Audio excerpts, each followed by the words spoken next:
আর এদিকে আজ দার্জিলিংয়ে কিন্তু তুষারপাতের সতর্কতা রয়েছে।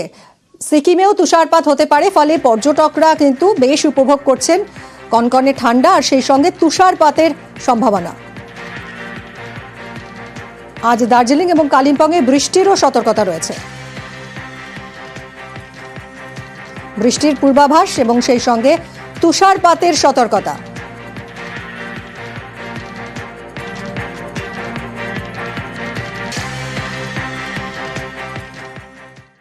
কল আছে, জল নেই।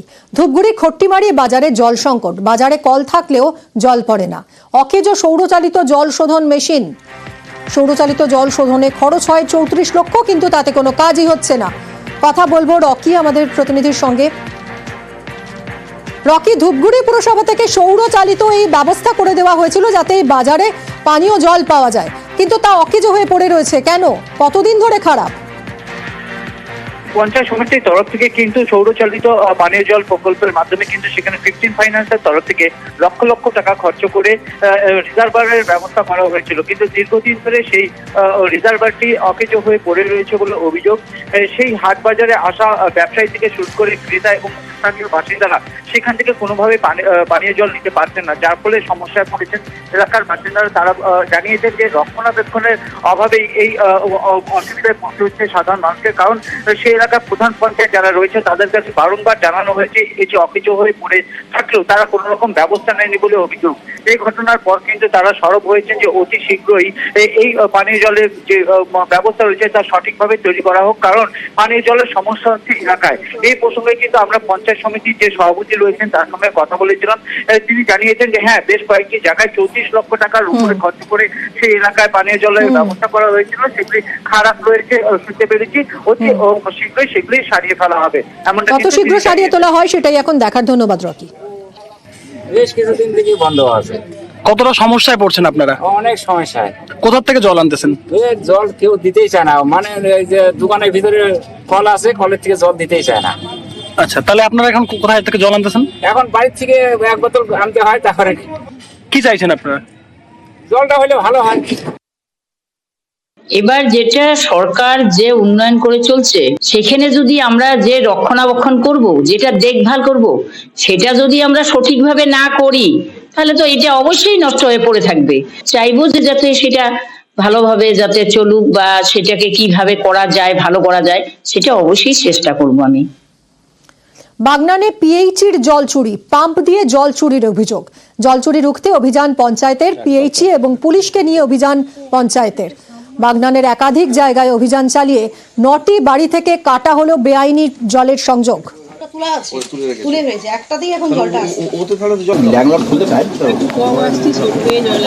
সকালের দিকটা আসছে, তারপর 9টার পর থেকে আর জল থাকছে না। আবার বিকালে একবার আসছে। আগে জলের ফোর্স ভালো ছিল, এখন জলের ফোর্স অনেকটাই কম। ডাইরেক্ট যে জল তুলছে, হ্যাঁ, সেটা তো উচিত নয় করা। রিজার্ভারে জমবে, সেটা থেকে টুলু পাম্প দিয়ে যেমন তোলা হয় সেটাই। পঞ্চায়েত সমিতির সভানেত্রী মৌসুমী সেন সহ আমরা টিম, আমাদের বিধায়ক আমাদেরকে নির্দেশ দেন বাড়ি বাড়ি পরিদর্শন করার জন্য, কারণ বহু মানুষ আমরা দেখেছি যে জল অপচয় করছে প্রচুর। সেই জন্য আমরা মানুষকে সচেতন করার জন্য এগিয়ে এসেছি। অবৈধভাবে জল নিচ্ছে, ডাইরেক্ট আমাদের পাম্পের সঙ্গে, আমাদের লাইনের সঙ্গে পাম্প যোগ করে জল নিচ্ছে। তার জন্য এলাকায় এলাকায় প্রচুর সমস্যা হচ্ছে। অবৈধ কানেকশন পেয়েছি, তাদেরগুলো ডিসকানেক্ট করা হয়েছে এবং আইনানুগ ব্যবস্থা গ্রহণ করা হয় পিএইচি পক্ষ থেকে। এবং আমাদের বিধায়ক সাহেব নির্দেশ দিয়েছেন যে আমাদের একটাই উদ্দেশ্য, স্বচ্ছভাবে আমরা নাগরিকের মুখে আমরা পানীয় জল তুলে দিতে চাই। সেই জন্য আমাদের এই অভিযান চলছে, অভিযান চলবে। 3 ফসলি জমির মাটি চুরি হয়ে যাচ্ছে। দেগঙ্গায় 3 ফসলি জমির মাটি পাচার হয়ে যাচ্ছে। খেতে বিরাট বিরাট গর্ত খুঁড়ে সেখানে মাছ চাষ করা হচ্ছে বলে অভিযোগ। জিয়াউল আমাদের প্রতিনিধির সঙ্গে কথা বলবো। জিয়াউল, কিভাবে এটা সম্ভব? 3 ফসলি জমি থেকে মাটি কেটে নিয়ে মাছ চাষ করা হচ্ছে, কারা করছে? একদম দেখো, রাত বাড়লেই মাটি কারবারিদের দৌরাত্ম্য বাড়ে। দেগঙ্গার চাপাতলা এলাকার বিস্তীর্ণ এলাকায়, অর্থাৎ 3 ফসলি জমি, সেখানে সেই জমিতেই রাতে অন্ধকারে সেখান থেকে মাটি পাচার করা হচ্ছে এমনটা অভিযোগ। অর্থাৎ যে জমির চরিত্র বদল করা হচ্ছে এবং একাধিকবার এলাকার মানুষজন, বিশেষ করে কৃষকরা এই নিয়ে প্রতিবাদ করেছেন, কিন্তু কারোর কথা শোনেন না এই মাটি ব্যবসায়ী বা মাটি কারবারিরা। ফলে রাত বাড়লেই তাদের মাটি কাটা দৌরাত্ম্য বাড়ে এবং যে সমস্ত জমি মাটি কাটা হচ্ছে সবটাই 3 ফসলি জমি, এবং সেই জমি এতটাই ডিপ করা হচ্ছে যে পার্শ্ববর্তী জমি সেগুলোও কিন্তু যে কোনো সময় ধসে যেতে পারে এমনটা আশঙ্কা করছে। এবং পাশে সেখানে মাছ চাষের জন্য যে ভেড়ি করা হচ্ছে সেখান থেকে কোনো ড্রেনিং বা জল নিকাশি ব্যবস্থা করা হচ্ছে না। ফলে প্রায় 2 থেকে 2,500 কৃষকদের জমি, 2,500 বিঘা জমি সেগুলো জলমগ্ন হবার একটা আশঙ্কা করছে। ফলে তারা তাই প্রতিবাদ বিক্ষোভ দেখায় যে কেন অবৈধভাবে এই রাতের অন্ধকারে কৃষকরা কি তাদেরকে না। পঞ্চায়েতে তাদের সমস্যার কথা জানিয়েছেন? একদম, দেখো তারা পঞ্চায়েতের একাধিক জায়গায় সরকারি দপ্তরকে তারা ইতিমধ্যে অভিযোগ দায়ের করেছেন যে তাদের রাতের অন্ধকারে এভাবে চুরি হচ্ছে। ইতিমধ্যে পঞ্চায়েতের পক্ষ থেকে বলা হয়েছে যে তারা এখনো পর্যন্ত তার কোনো অভিযোগ আসেনি, যদি অভিযোগ আসে খতিয়ে দেখবে এবং কোন রকম ভাবে জমির চরিত্র বদল করা যাবে না এমনটাও পঞ্চায়েতের পক্ষ জিয়াউল, থেকে ছবি থেকেই তো বোঝা যাচ্ছে বড় বড় গর্ত করা হয়েছে জমি কেটে। অভিযোগ বলছেন অভিযোগ আসলে, কিন্তু এ তো স্পষ্ট, তো উনি যদি স্পটে যান মানে পঞ্চায়েত প্রধান স্পটে গেলেই তো দেখতে পাবেন। একদম, দেখো সেখানে প্রায় না হলেও 3 থেকে 4 দিন ধরে সেখানে মাটি কাটা হচ্ছে, মাটি কাটে গর্ত করা হচ্ছে এবং তুমি দেখতে পাচ্ছ সেখানে কিন্তু সবজি অথবা ফসল রয়েছে, সেই ফসলের ক্ষেত দখল করে সেখান থেকে মাটি কেটে নিয়ে যাওয়া হচ্ছে। কিন্তু পঞ্চায়েত প্রধানের স্পষ্ট দাবি, তিনি তার কাছে এখনো পর্যন্ত কোনো কেউ অভিযোগ করেনি, অভিযোগ এলে অবশ্যই খতিয়ে দেখবেন এবং পুলিশকে নিয়ে ব্যবস্থা নেবেন এমনটাও আশ্বস্ত করেছেন আমাদের পঞ্চায়েত নজর প্রধান। থাকবে এদিকে। অনেক ধন্যবাদ জিয়াউল।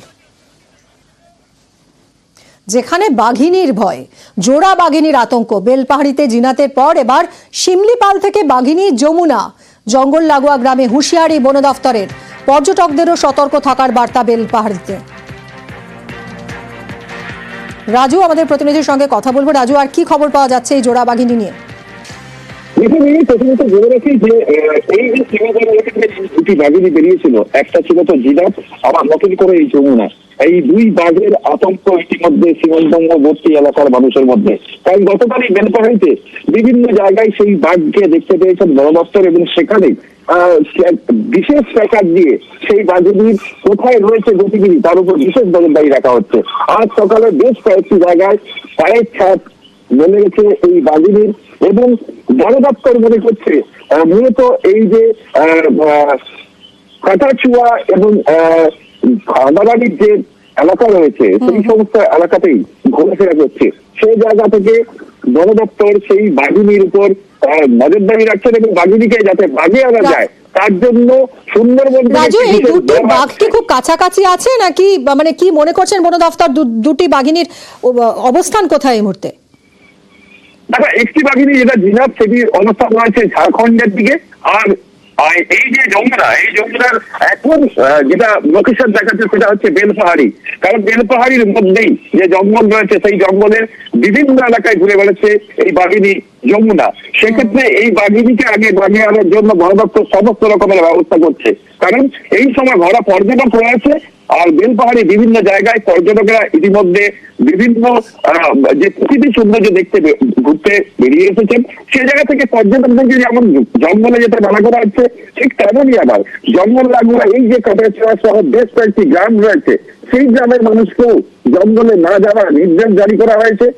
বন দপ্তরের তরফ থেকে বিভিন্ন জায়গায় মাইকিং করা হচ্ছে এবং বিভিন্ন জায়গায় বন দপ্তরের কর্মীরা যেমন মোতায়েন থাকছেন, ঠিক তেমনই আমার জেলা পুলিশের পক্ষ থেকে আরো বিশেষ বার্তা মানুষের কাছে গিয়ে পৌঁছাচ্ছেন পুলিশ প্রশাসনের উচ্চ পদস্থ আধিকারিকরা। তারা অনবরত সেই এলাকায় ঘুরে বেড়াচ্ছেন যাতে মানুষের কোনো কোনো বিপত্তি বা মানুষ যাতে কোনো কারণে বনে না চলে যায় তার জন্য একদমই, যাতে কোনো রকম দুর্ঘটনা না ঘটে। অনেক ধন্যবাদ রাজু। বাঘ আসছে বলছে, গতকালে এসেছে। গরু ছাগল কিছুক্ষণ খায়নি এখনো।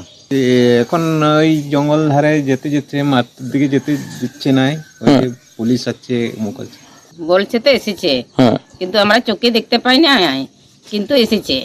এখন কি আপনার আতঙ্কের মধ্যে রয়েছে? হ্যাঁ, এখন শোনা যাচ্ছে তো ভয় আসছে তো বাবা।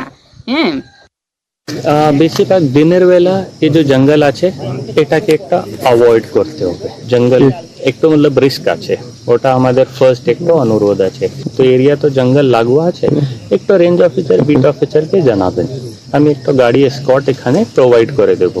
আমাদের গাড়ি এখানে থাকবে 24 आवर्स। আমি মতলব আমাদের টিম ফুললি প্রিপেয়ার্ড আছে और अन्य स्टेट के साथ फुल्ली इन कोऑर्डिनेशन आছেন, ডিস্ট্রিক্ট অ্যাডমিনিস্ট্রেশন, পুলিশ সবাই আছেন এখানে। मतलब ফুললি ইন কোঅর্ডিনেশন আছে, পুরো ইনফরমেশন ফ্লো প্রপারলি হচ্ছে, তো এখানে কোনো ভয় দরকার নেই, ফুলি প্রিপেয়ার্ড আছে।